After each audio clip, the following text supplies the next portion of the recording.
The science behind intermittent fasting, benefits and tips.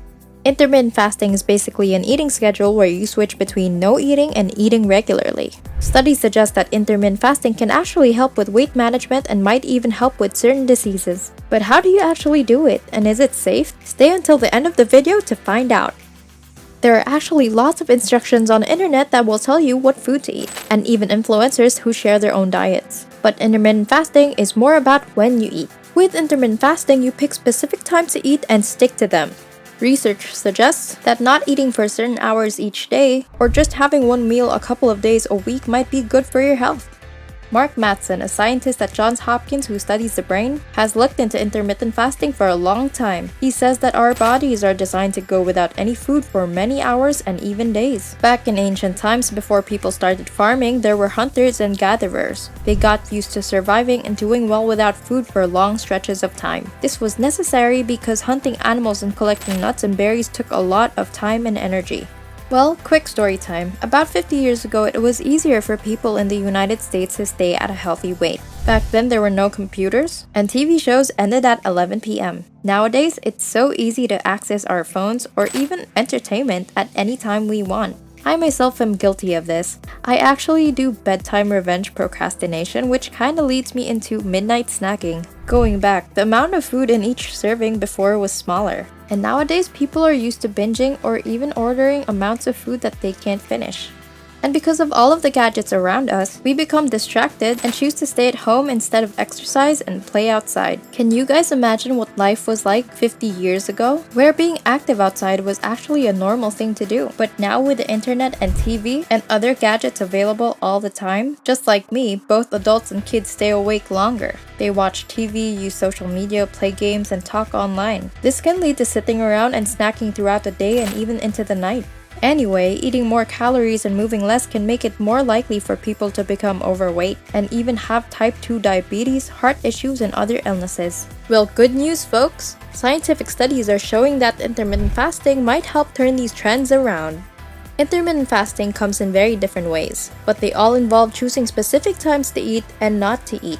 Well, for example, you might only eat during 8 hours of the day and then not eat for the rest of the day. And another way to go about it is to just eat one meal on 2 days each week. As you can see, there are many ways to go about intermittent fasting.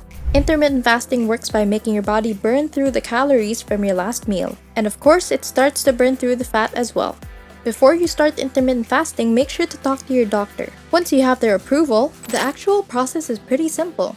Number 1, you can choose a daily approach, where you only eat during a 6 to 8 hour time frame each day. For example, you might even try the 16/8 pattern, where you eat for 8 hours and then not eat for 16 hours. While some people find it easy to stick to this way of eating for a long time, a research study not specifically about intermittent fasting found that limiting the time that you eat each day might not even prevent weight gain or even lead to big weight loss. This study showed that having fewer big meals or smaller meals might help control weight gain or even promote weight loss over time. Another way of intermittent fasting is the 5/2 method. You eat normally for 5 days a week and limit yourself to a 500 to 600 calorie meal on the other 2 days. For example, you'd only eat regularly on all days except Mondays and Thursdays. And on these 2 days, you should just stick to one meal with limited calories. It is not necessarily better for your health to go without food for longer periods like 24, 36, 48, or 72 hours. In fact, it might be risky. Going too long without eating could actually make your body store more fat in response to think it's starving. According to Mattson's research, it might take your body 2 to 4 weeks before you get used to intermittent fasting. You might even feel a little bit hungry or irritable as you adjust to the new schedule. But Mattson notes that people who usually push through with the adjustment period stick with a plan because they start feeling better eventually. When you're not eating during your fasting times, you can have water and drinks with 0 calories like black coffee and tea. And of course, when it's time to eat, it's important not to go overboard. Research shows that when you fill your eating periods with high-calorie junk food or huge fried meals, you probably won't be losing weight or become healthier. What's interesting about intermittent fasting, according to some experts, is that it allows you to enjoy a variety of foods. Sharing good and healthy meals with others, and really enjoying the experience of eating, can make you feel satisfied, and this feeling helps support your new lifestyle. Many nutrition experts think that the Mediterranean diet is a good example of what to eat. Whether you're fasting or not, you're on the right track when you choose things like leafy greens, good fats, lean protein, and healthy carbohydrates like whole grains. Here are some benefits of intermittent fasting that research has found. Thinking and memory. Studies show that intermittent fasting improves memory in animals and talking memory in adults. Next up, heart health. Intermittent fasting makes blood pressure better and helps the heart work well. Physical performance. Young men who fasted 16 hours lost fat but kept their muscles. Mice that ate on some days and not on others could run better. Type 2 diabetes and obesity. In animals, intermittent fasting stopped obesity. In short studies, overweight adults lost weight through intermittent fasting. People with type 2 diabetes might find the benefit too, as most research says that intermittent fasting can help them lose weight and lower their levels of glucose, insulin, and a hormone called leptin. This can also help with insulin resistance.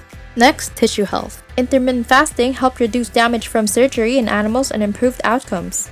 And of course, is intermittent fasting safe? Some people try intermittent fasting to control their weight, while others use it to help with ongoing health issues like irritable bowel syndrome, high cholesterol, or arthritis. However, intermittent fasting is not suitable for everyone.